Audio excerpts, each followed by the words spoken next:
The Working Artist Project is brought to you by Second Line Arts Collective. Learn how you can support at secondlinearts.org.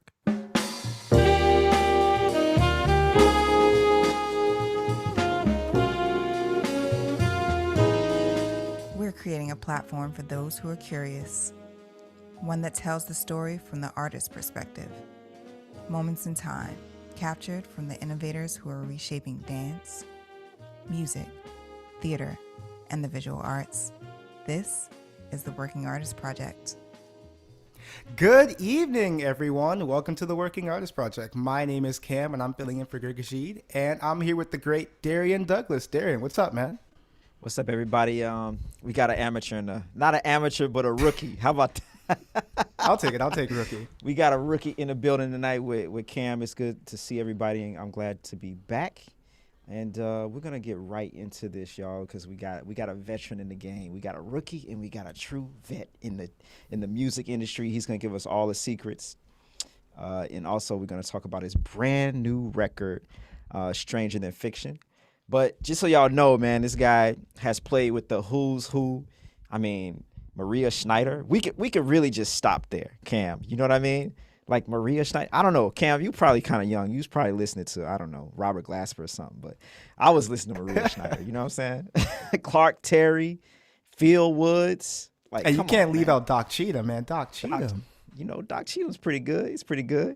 So without further ado, I want to welcome the one and only Jon Gordon to the Working Artist Project. What's up, John? Hey guys, how you doing? Thanks for having me. Yeah, absolutely, man.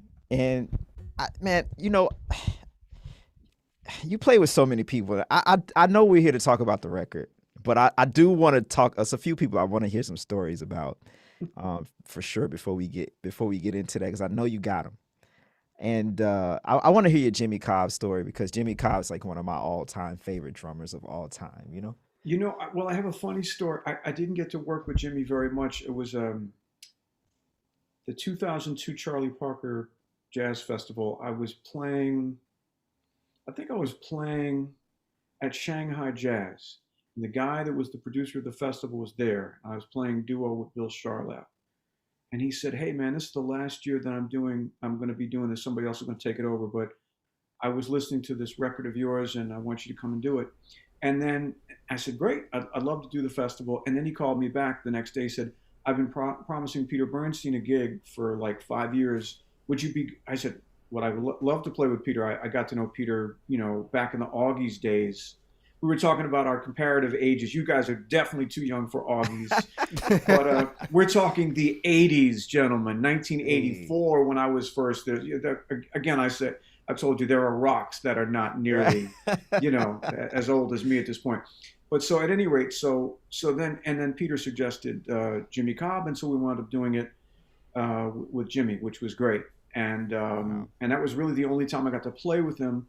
I got to spend a little time with him one year. He was one of the judges at the Monk competition when I was in the house band. I think it was 2012 for the Monk competition, and that was the other time I got to spend a little time with him. But man, one of the all-time masters, Yeah, I got to hang out with him pre-COVID. We did a drum duo gig to a silent film. Wow. Here in New York, and I don't know, it made my day. I don't think he cared much, but I was just like, "Oh, Mr. Cobb, man, I love you so much." Oh, it was man. The first record I ever got was a Miles record that my elementary school teacher gave me, with Jimmy Cobb, and I just back then it was on a CD, and it's just like that was the only one I had, so I listened to it over and over and over. Well, let me ask you about this. There's a Miles record there's a lot of Miles records with Jimmy Cobb on it, but one of the ones, I mean, everybody knows about Kind of Blue, of course, but Miles and Monk live at Newport. Half of the record was Monk, half of the record was the Kind of Blue band.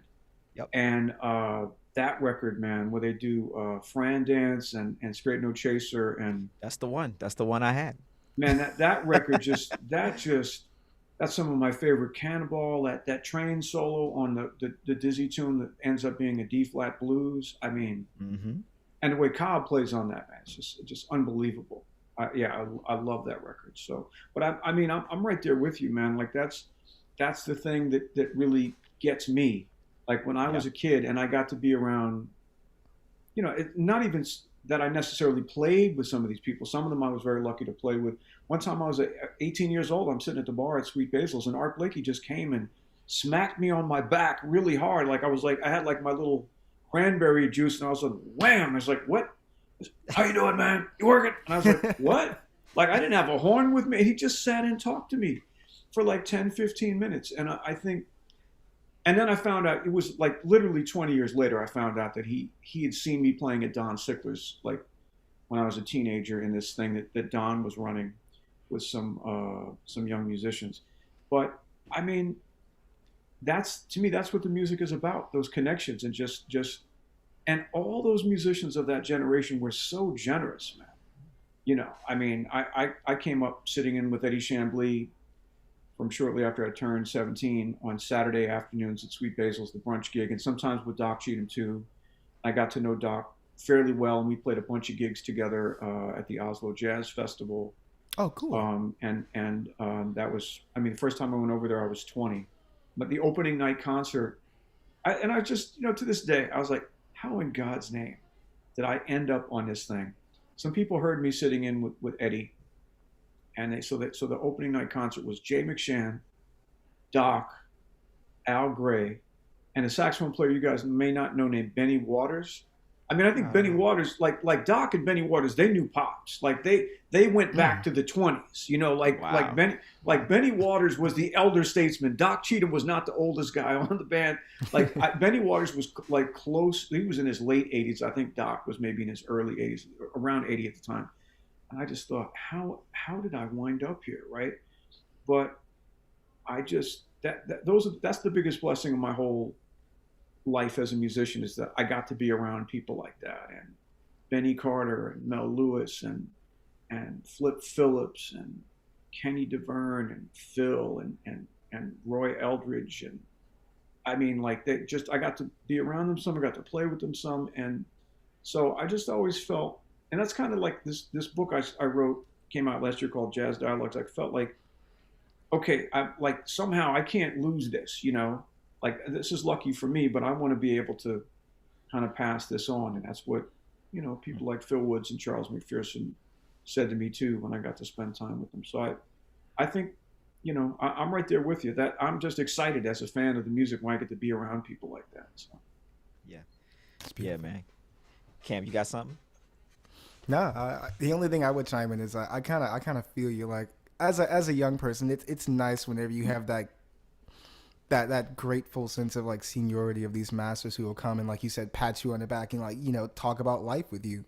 That for me makes it, playing this music, is having the greats come up to you and not necessarily talk music, but like you said, just talk about life. You know what I mean? Because I feel like that's an equal, if not more important part of the music, is like actually life, like living it, because that helps inform the art, inform the playing. So definitely.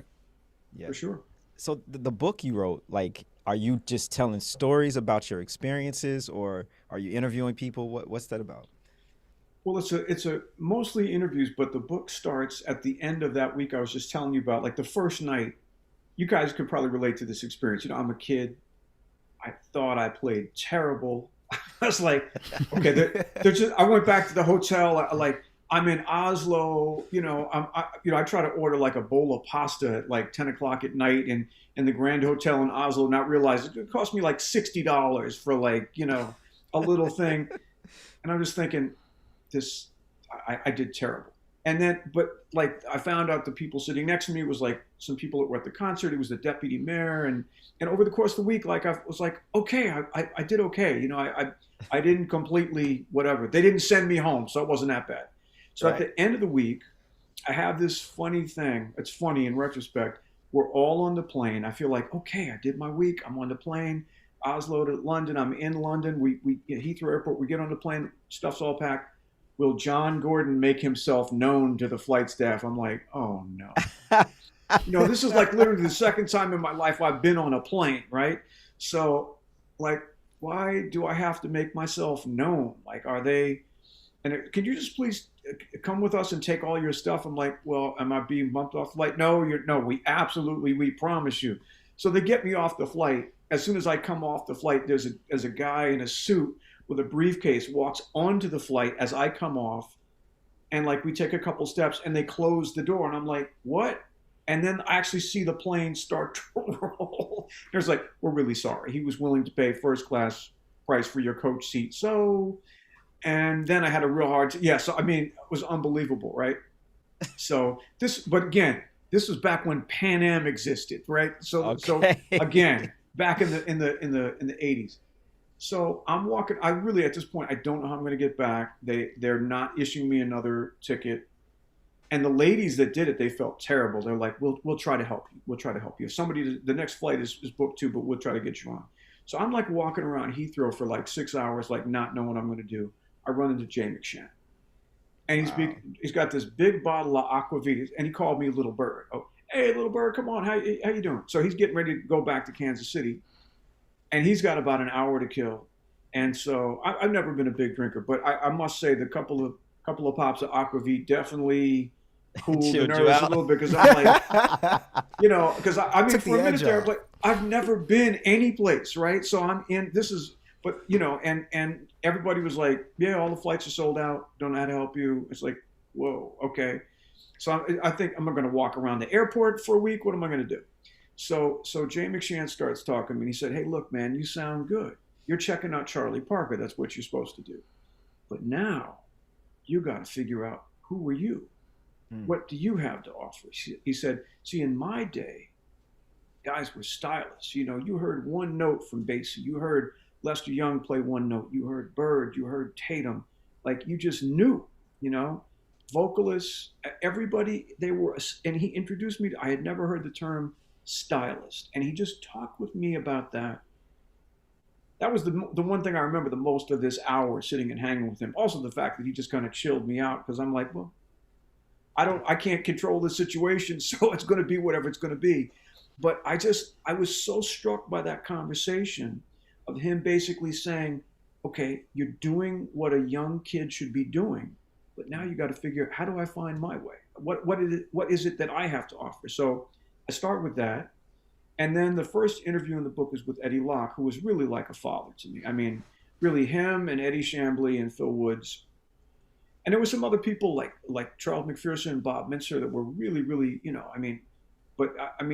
they were like my musical fathers at that, for a number of years, I'd say, end of high school into college and after. And Eddie Locke had the same thing to say, in his interview. I didn't tell him about the Jay McShann thing, but when I interviewed him, which was originally for the Artist Share website, because they were like, we want you to do something that's not just your CDs, like do some lessons. And what other content? I said, well, I just love to interview my friends and my heroes and my mentors. I said, great.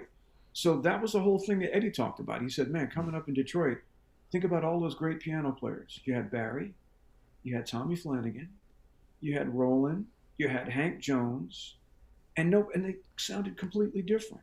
And he said, that's the thing I think that people kind of got away from. And he said, it's whatever it is that you have to offer. And it might not be about a whole bunch of notes. It's not like who can play, because sometimes we go on social media, or like I wasn't on Instagram until end of last year.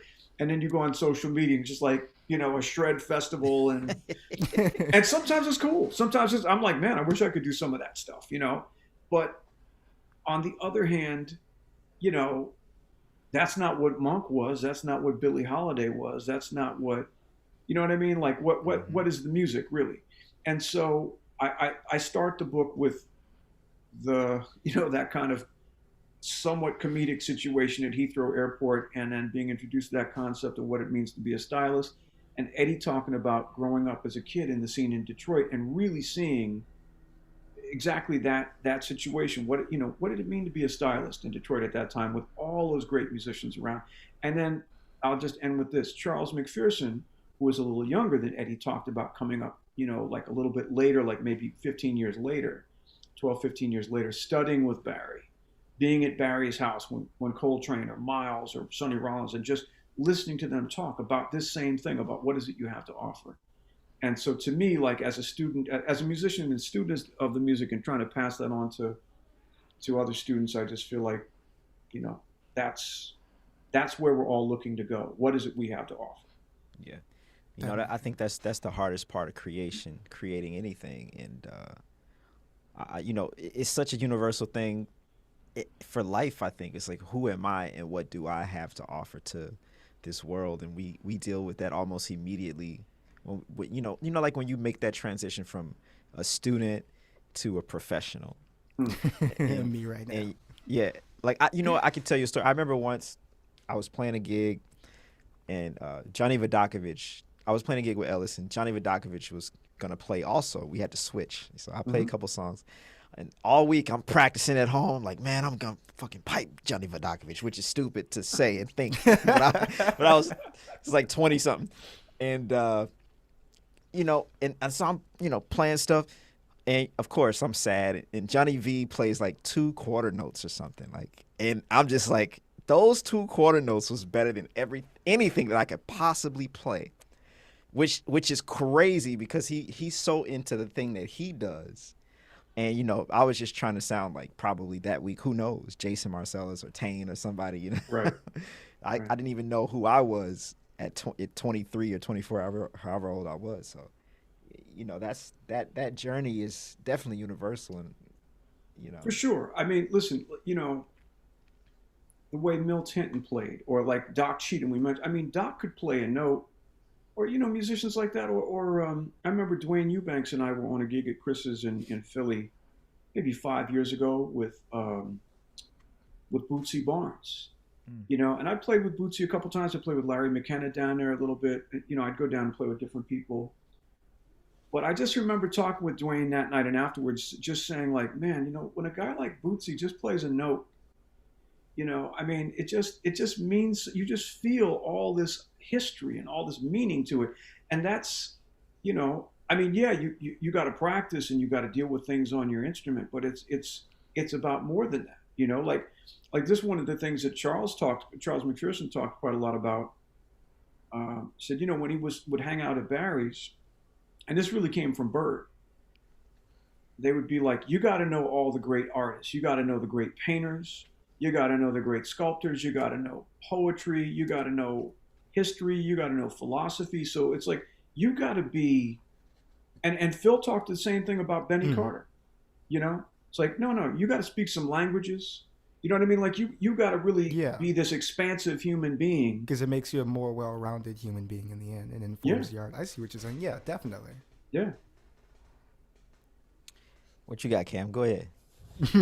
No, I was just saying that I kind of feel that, and I think that's as coming out of like college, I'm kind of glad I didn't go to like a conservatory, because all the classes I was taking from my philosophy class and my religion class, I felt like all of the knowledge and like the history that I learned from those classes also kind of helped me, piece together things that helped inform my art. You know what I mean? Like going back and learning about the history of like, what they were doing in the 20s with Pops and all of them. Like it helped me to like create that I'm looking for the word here, that map in my brain, so I can be like, cool, like this is what it is, this is the sound, this is how I get to it, and it helps you develop your own sound, if that makes sense. So definitely. Yeah, for sure. Man, as I'm sitting here, and like, it's just interesting because like Greg and I, we're the same age, but to have like someone from your generation, my generation, then Cam, who's just finishing up college, in his early 20s, like where do you think the music is going, as you've seen it change over the decades. Like, what do you think is going, and how can this new generation like really, persist and make a living doing what you've been doing for a very long time now? Well, I guess it's a little corny, but I think if you just start with your love and your passion, you find a way. Like I have a student up here study with me that had a like kind of a serious accident during surgery and had to like relearn how to play his instruments and all this.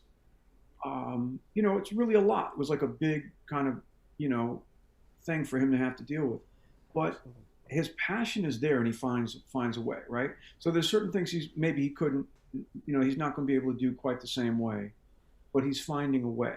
And if the love and the will and the passion is there, you're going to find a way to make your kind of contribution. Now, to the point about making a living, that's always been complicated. I remember seeing David Binney in being interviewed. And he was talking about, like, man, you think about hundreds of years ago, like musicians have always gone through, like, it's never been like a heyday where it's always great, you know. I mean, I think there was a lot of work at a certain time, right? Like, hey, 50s and 60s, 40s, 50s, 60s. I think there was really a lot of work for musicians, but it's not like it was all great work.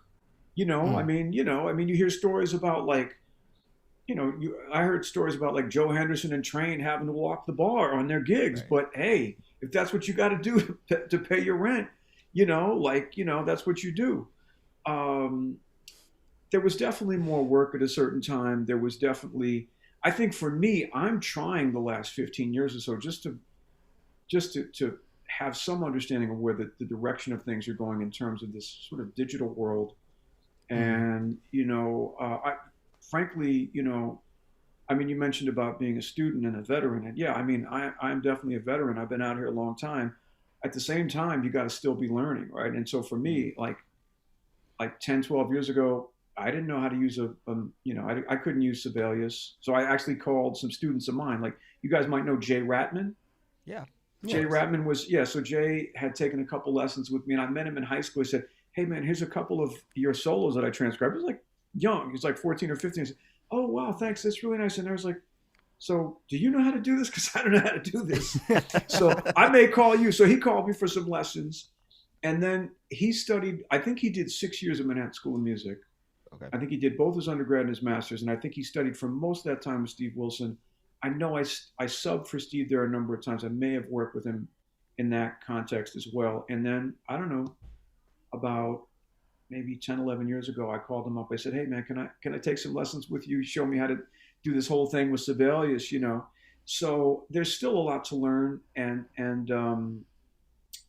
But where we're going, I don't know that I have a great answer for you, but I think, when I see great young players, as an alto player, I think of, Miguel Zanon. I think of Patrick Bartley, who I worked Yep. with a little bit when I was at Manhattan School of Music. I remember Steve Wilson calling me and said, so Patrick's one of the most talented guys you're ever going to deal with when you go on. And, I did 3 or 4 lessons with him, and, any tune and any key, but it was interesting, because he had he had a lot of different things that you might not think. He was really interested in, like, very, very varied interests. And Yeah. he's like, I don't know, I said, follow your muse, follow your thing. That's going to help you. I mean, in terms of, playing the alto, I mean, he was always super strong. I gave a couple of master classes there, I think 2010 and 11. That's the first time I met him and heard him.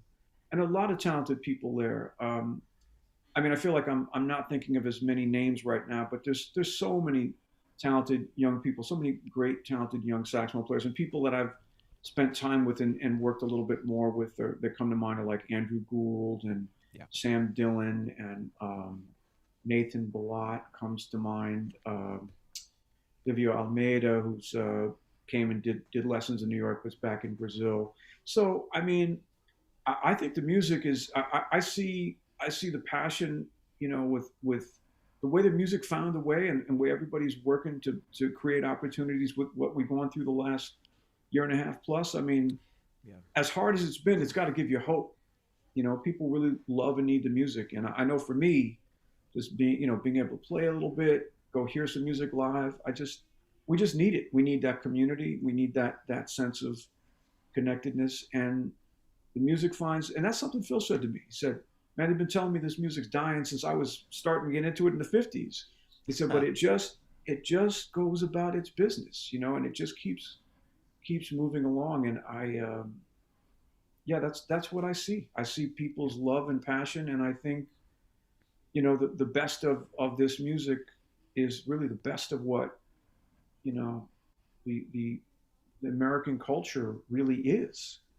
I mean, the art form is, it's to me. I'm just thankful to be a part of it and have it to pursue, because I think it's a high calling. When we talk about some of the people we've been talking about, and yeah, I think the music finds a way. Yeah, absolutely.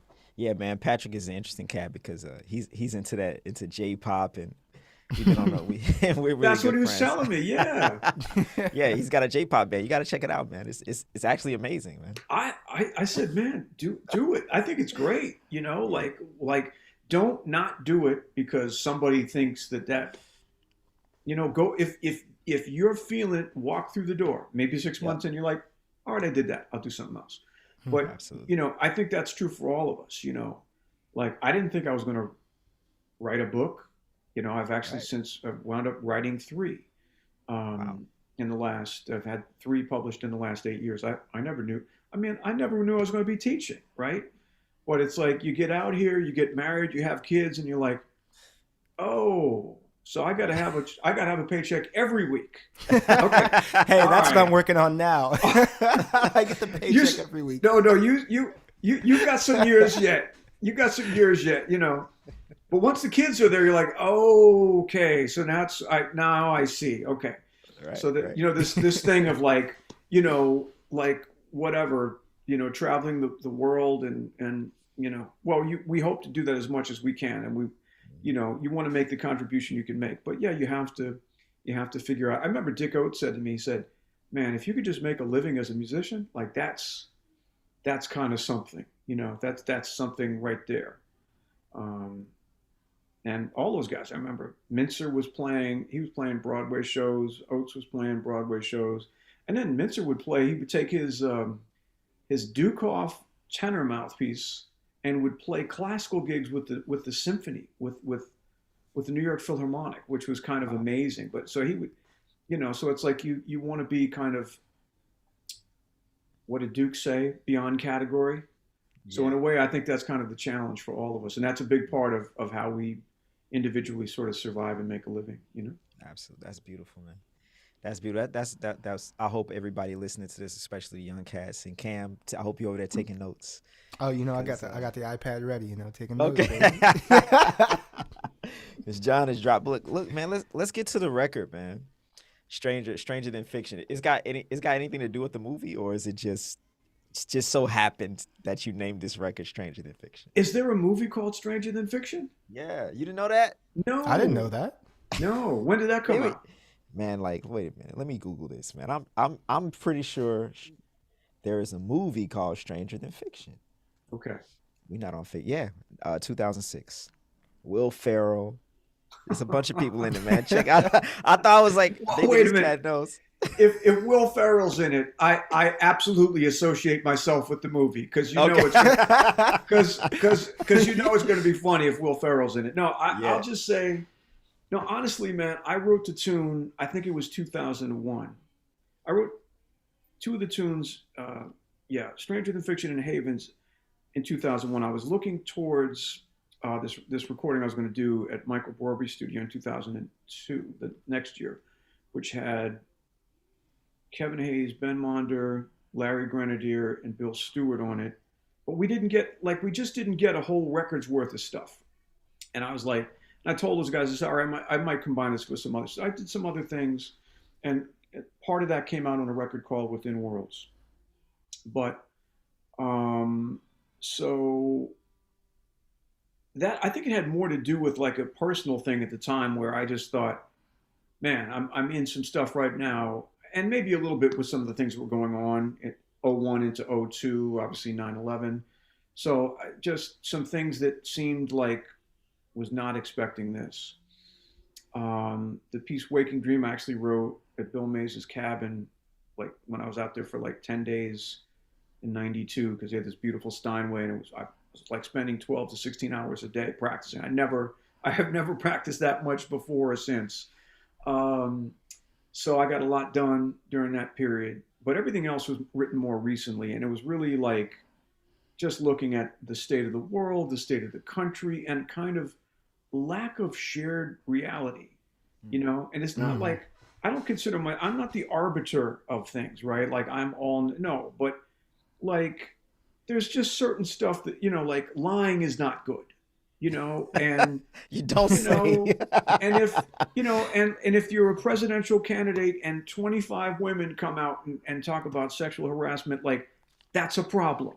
That's not, So I can get very political. I usually try not to get that, but I'm just saying, like, uh, when a guy who was like a cartoon character 15 years earlier on The Simpsons, as a possible presidential candidate, becomes the president, and he just happens to have been laundering money for the Russian mob since the 80s, and it's just all like, really, like, this is where we're at, and from Charlottesville to everything else, and then of course COVID, and it was just like, at some point we just think maybe the crazy is going to slow down a little bit, you know, um,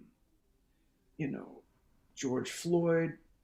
I don't know, man. I just, and I think naively in my own life, I just always want. I think the tendency is we want to think that we're evolving, right, and that we're growing. We're growing individually and as a just as a species of humans, that we're figuring out we got to work this out.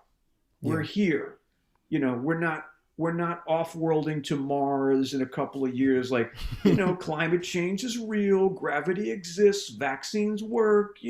Like, there's just certain things.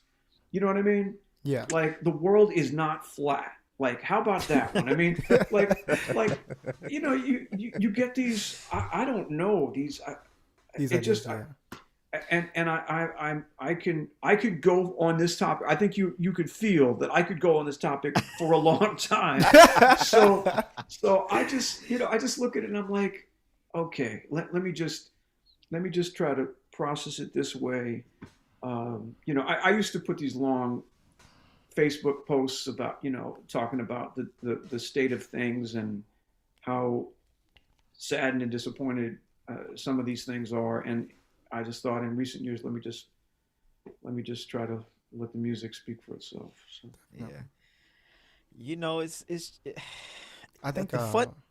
Go ahead, Cam. No, I was going to say, to kind of piggyback off of that, I think it speaks volumes to the harm that is done when we live in two separate realities. You know what I mean? Like, is one group of people seeing, like, for example, George Floyd, and seeing like a complete issue with the entire system of how things are run, and then you have people living in another reality, choosing to see it as like an issue of like, well, it was just one person, you know what I mean? It causes real harm. Or even climate change, you know what I mean? Like, we have one people seeing it one way, and then one people who are, choosing to see it another way. Regardless of what your beliefs are, you have to acknowledge that if something is causing harm, you know what I mean? Like, you have to really take a look at yourself and be like, is it worth being a part of, whatever group I identify with? Is it worth having this idea? Is it worth, trying to be right or trying to prove a point when it's causing harm? You know what I mean? and I think the tricky part too is because most people's natural tendency is you just want to keep your head down, don't make yourself a lightning rod. But man, if something's wrong, what did John Lewis say? If you see something's wrong, you got to speak up. You got to stand up. You got to take action. And I just think that's the truth, because it doesn't, whatever the situation is, it doesn't mean, now you could be wrong. Maybe I think, well, hey, that doesn't seem fair. Well, you didn't know this. Oh, you know what? I'm sorry. I didn't have that information, but I was worried. So at least you start the conversation, and everybody's intention is like, we're trying to move things forward here. I somehow, like, I'll just give you a little anecdote. I was going to post this on Facebook. I didn't post it.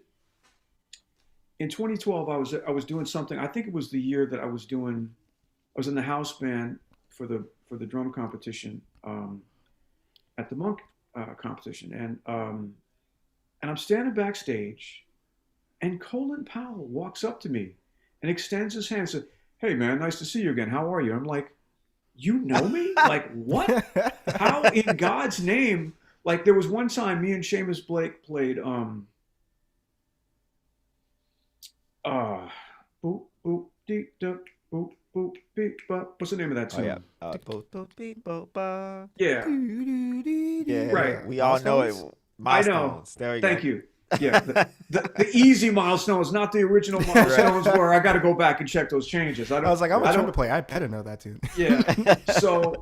So anyway, so me and Seamus walked off, and then the announcer, whoever it was, like Billy D. Williams or somebody, was like, "And now Colin Powell and Madeline Albright." And And I said to Seamus, I said, wow, I've never opened for two secretaries of state before. And they walked right past us and they just kind of nodded. I was like, oh, that's kind of cool. So that was maybe the year before. But I had never talked to Colin Powell. And the guy just comes in, just says hi. He's like, how you doing? You working? I'm like, I mean, he grew up in the Bronx. He comes from nothing financially. He worked his way up through the military. And over the last 35 years, there's nobody more respected in foreign policy in any country on the planet. He could have absolutely been president. He could have absolutely been on a presidential, could have been a vice president. I had some disagreements with him politically, but I love the way he stood up when, like, going into the Iraq War, when what he was basically presenting manipulated intelligence. And when he found that out, he said, I will never, you know, you know, he'll never basically kind of give, what's the word, forget or forgive the fact that he basically felt manipulated. And he saw also the country kind of going off the rails, and particularly his party going off the rails, and he called it out, you know. And so I admired that. And, you know, here's this guy, like, we need people like that. We need people that are honest. And if you say and do something that's wrong, you got to come back and say, you know what, I really regret that. That was wrong. I was given information that was not. I mean, otherwise, how do we, you know, I think about this concept in South Africa, truth and reconciliation, right? It's got to start with truth. For there to be any, we have to deal with, like, what's happening in the world, in our own personal lives, in our community, for there to be healing. I mean, sometimes I feel a little Pollyanna even talking about it, because it's almost like it's extremely unhip to actually, you know, well, aren't we all just going to work it, you know? But it's like, man, if we don't call it out when it's wrong, you know what I mean? Like, and everybody's just like, oh, I just want to keep my gig or whatever. Like, no, I mean, if something's wrong, like, you know what I mean? I just feel strongly about that. And there's, you know, so yeah, definitely. That's a big one for me. Because if you don't call it out, you're just basically normalizing it and telling them they can almost get away with it. Exactly. Right, exactly. What you're talking about right now is integrity. And yes. Unfortunately, yes. integrity is not in vogue at the moment. No, sir. We do not care about integrity anymore. We care about entertainment and popularity. Yes. And so as long as you can entertain me, yeah. As long as I can put you on CNN every 5 minutes saying, "Oh my gosh, look what you did," you're a winner, right. baby. Like, yes, you know, it's a cultural problem, man. I think this is a good time for us to put our ears on your record, man. And I guess we should listen to this one called Havens, because maybe it's the safest one. It's a safe haven. Make us feel good. So here we go. Dig this, y'all.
All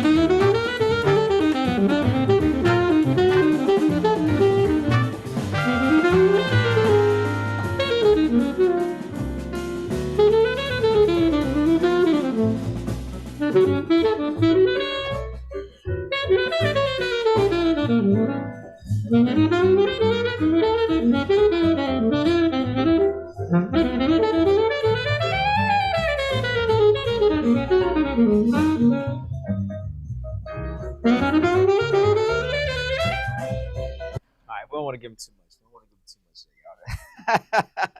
Y'all got to go out and get this record, man. Wow, that's a true masterpiece. That's beautiful, man. That's beautiful. Thanks. So, who's all on that record or on that track? On that track, well, basically what we did is we recorded the rhythm section of myself in person in Winnipeg. So that's Jocelyn Gould, recent winner of your Juno Jazz Record of the Year, like the Canadian Grammys, a recent grad of our program. She also, a couple years ago, finished her master's at Michigan State. Will Bonas, the jazz piano prof on piano. Julian Bradford on bass, who's a former student at our school, and Fabio Rognelli is the drummer. And then that's Derek Gardner on trumpet, who is also up here with us. And then it's John Ellis on bass clarinet, Alan Ferber on trombone, and I think it's either Reginald Lewis or Tristan Martinson on tenor. I can't remember. It kind of did half and half. They split the record on tenor, and then John Ellis and Anna Blackmore kind of split the record on bass clarinet. And then Orrin Evans played piano on a couple pieces. And Larry Roy, our jazz guitar prof, played a solo on one of the tunes. So, wow, man, wow, that's crazy, man.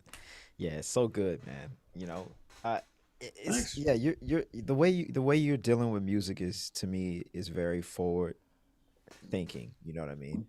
Because I don't know. Sometimes cats can sound like they're still in 1985. Sometimes, but some other people are people like Miles, who always changed. They let the music change as they change, and it seems like that's kind of what you're doing. Even though we just met like 45 minutes ago, you can tell me if I'm wrong. No, that's what I'm trying to do anyway. Okay. I'm sitting here listening to myself. You know how it is, guys. When you're listening back to yourself, you're like, every other bar. No, but you said like since 1985. I mean, and it's funny because like that's around the time that Chick Corea 3 Quartets came out. That's around the time that Wynton Black Hodes came out. Like that's, the mid 80s. That was a lot of great, so it's like part of me is like, I'm still trying to get to 1985, Now, on the other hand, yeah, I mean, what you're saying is what I try to do. Like I love the tradition. I feel so blessed with all those musicians I talked about, right? Because I think that's just my vision of it. Like, I'll give you a perfect example of somebody who just plays everything and anything, and it's just like a genius in a way that I can't even think of. Scott Robinson. You guys hip to Scott Robinson? Absolutely. I mean, Scott plays 70 or 80 instruments. He plays a whole history of all music. I mean, he'll do anything from like a Frankie Trumbauer C melody thing to like working with Anthony Braxton to Maria's music to on all these different instruments. And then he'll like pick up a pocket trumpet and play 3 choruses or something and be like, what? Like you just played like 9 reed, So, I mean, but I feel like, musicians like him, another person comes to mind that like, I mean, and every instrument, Nicholas Payton sits down and it sounds like that's his instrument. Like only time I ever played with Nicholas was he was playing drums. I was running a jam session at the Oslo Jazz Festival in 2003, and him and his whole band. It's funny. The year before, Roy Hargrove's whole band came down and played, and I hadn't met. I hadn't played with Roy before, but they came and hung for 2 nights, which was great. And then the next night, Nicholas came and played drums. I was like, I think Nicholas is the best drummer in Northern Europe. Like, I'm just going to go ahead and put that out. Like, I would rather, like, I looked at everybody in the band. I was like, and I said, and you got to hear him play the piano, and you got to hear him play bass, and you got to hear it. Like, so It's a whole So one-man band right there. yeah, yeah, but also you hear history in what he does. You know, Definitely. these guys, you hear a connection to something, but yet simultaneously it's forward looking. So that's kind of my vision, and I love the tradition of the alto. I mean, I feel very connected to it, you know, but I also feel like, but it goes back to that early thing, like, where are you going? What is it you have to offer? If I was just going to try to play like Johnny Hodges or Benny Carter or Bird or Phil or Cannonball, well, first of all, nobody can play like Cannonball. It's funny, like nobody ever can really sound like that. But like, what is that in terms of creatively or artistically?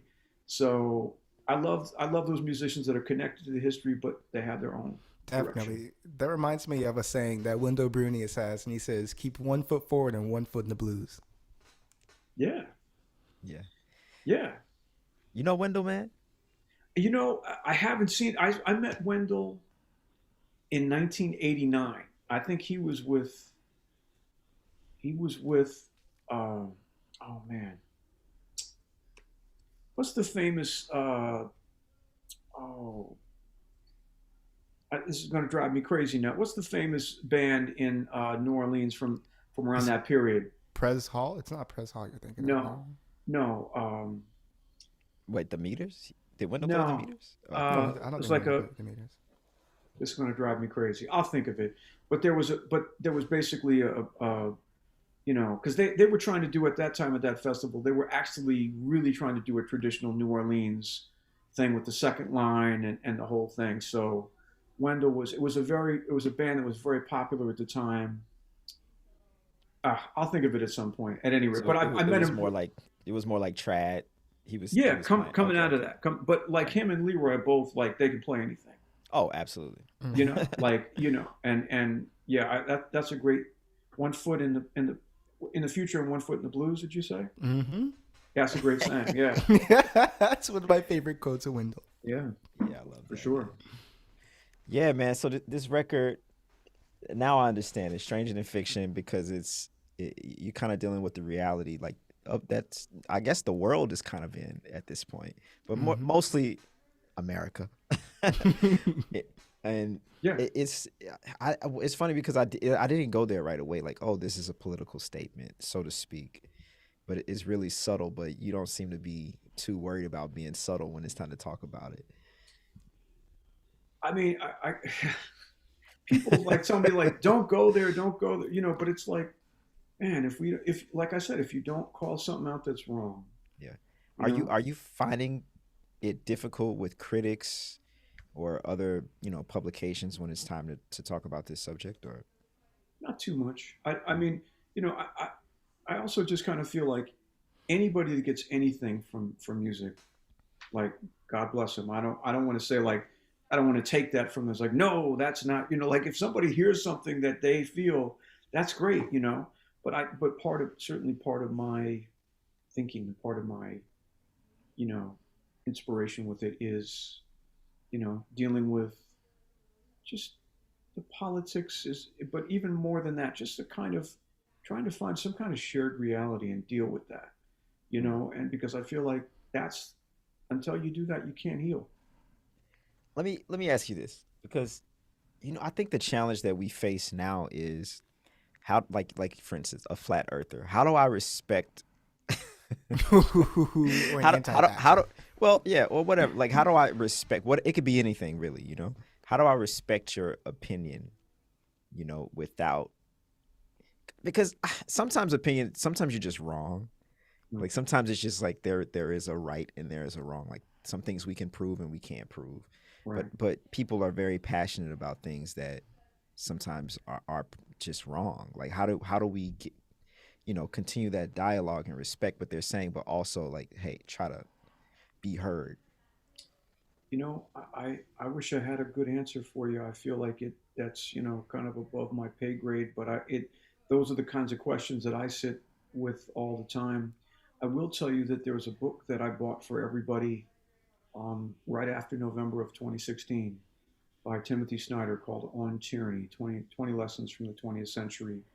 And in it, he talks about ways to respond to maybe not necessarily that kind of misinformation, but I think in part it's he respond gives you some ideas on how to respond to the misinformation. But I think the bigger picture he's speaking to is how is it that people are utilizing that misinformation? Because 20 years ago there'd be some nut on a street corner, telling you that the Venusians are visiting whatever. I mean there are things there are mysteries in this world that are beyond my. I'm not telling you I got it all figured out, but I know right from wrong. Like there are certain things in life we know are wrong. You know, so like there aren't two. Like Charlottesville. No, there weren't good people on both sides of that. I'm sorry, right? So you have to but if we don't have some kind of shared reality, and that's just up for grabs, in the larger political context, it's like, well, how are people how do people utilize that lack of shared perception of reality to their own ends? And that's something that I have spent a lot of time with and say, there's one thing just to say that people are deluded and they've got some bad information. Well, okay, well, hopefully that person will figure it out. But if it's I and everyone I know am not going to take this vaccine, which is going to allow a pandemic to decimate, you know what I mean? So you start to see the way that these lack of shared priorities or just shared realities can really damage not only an individual, a community, a whole society, and a country, and the world. And for me, I think seeing in interpersonal stuff in various community contexts, and then on kind of the wider, just strictly from an American standpoint, and then just the world, man, it's real hard to have that evolution that I'm hoping for and that I'm rooting for, and that I've, and seeing what we're capable of when we have, a kind of shared vision, or just at least some shared reality, as opposed to what we have now, which almost feels like we're in a boat and everybody's rowing in various directions. And it's well, we're not heading anywhere real good right now doing that. So I wonder if sometimes it's a little simplistic, but I do think that on some levels we have to seek for that. And I guess if you're talking to somebody in your life, maybe you got a friend or a family member, this whole gravity thing, it's a hoax, it's a whatever. It's well, I don't jump off a building and try it, And so maybe you just want to kind of, I know they say you don't want to go at them and say what are you doing, you knucklehead, or whatever. Right. So so that's not going to change anybody. But I think, and I will cop to this. I've had moments in the last 20 years where I came from that energy, and generally it doesn't help. I might feel, well, I had a right to be angry or whatever, but did that help? Probably not. Yeah. So definitely. Yeah, man. So we all have, man. We all been there, just fed up, and we all been there wrong. We've been wrong before, but still oh man, I'm right. You're actually no, I'm wrong. Well, that's the thing too, because sometimes you can have that outrage, and maybe there's some information I didn't have or you didn't have in that moment. But at least if we're honestly trying to have the conversation, I guess what you can do is with somebody okay, you think the Earth is flat? How do you explain these photos from outer space? Let's talk about it, or whatever. How do you? So I don't know, but that's a tough one. They gotta answer. Yeah, there's some deep conspiracy that Stanley Kubrick faked something, and then he whatever, and the Illuminati, and next thing, there you go. One interesting thing that I have noticed is, and people always say this, it's kind of cliche, but I do think it's true, is that music is kind of the great unifier. Because no matter your political beliefs, no matter if you believe the earth is round or flat, when people are listening to music, they're all in there together, having that shared experience. And a lot of times they all agree, except for that one guy who hates it, but everybody else is like, this is amazing. Oh, absolutely. Yeah, so I know we can get there. It's just we got to find our common ground. And that's gonna be the. It should just be we're all human and we're all having the same experience. We all really want the same things. I think Right. that's what it Definitely. feels like when I travel the world. I'm like, oh, we're all just out here trying to live the best life that we can and provide for our families and have a good time and eat some good food and drink some good wine. You know. That's pretty much it. But it's funny, it's like sometimes the truest things in life are simple, but they're not necessarily easy, right? Yeah. And that's that difference between this concept being simple, of like, yeah, I mean, just what we're trying to do. It's not, we're not asking for the moon, but just that kind of positive experience you were just talking about. But sometimes it's, there's levels and things we got to go through and learn to allow us just to have, you know, to get the other stuff out of the way. So, but I still see a lot of reasons for hope, but I think part of that growth process is if that's not happening and things are not there, like I just feel like, we have to have that communication to say like, well, why did that happen? And then, oh, okay, now I understand. It may Absolutely. not be as simple as all that, but you got to have it, because otherwise people just going into their camps. And I saw this on YouTube, I found this on Facebook, and so Yeah. whatever, and then you're lost. Yeah. Look, man, we coming to the end, and before we go, I definitely want to give you an opportunity to plug all your stuff and tell everybody where to buy your 3 books, and definitely where to get Stranger Than Fiction, the record, not the movie. We gotta make that distinction. So tell people how they can connect with you and buy all your merch. Well, okay, so if you go to artistshare.com, you'll see me on the homepage there, and you can get the CD that way. The book Jazz Dialogues is available on Amazon.com, and that's basically it. I have to actually, I have to. Oh, that's weird. What? What just happened? We're still here.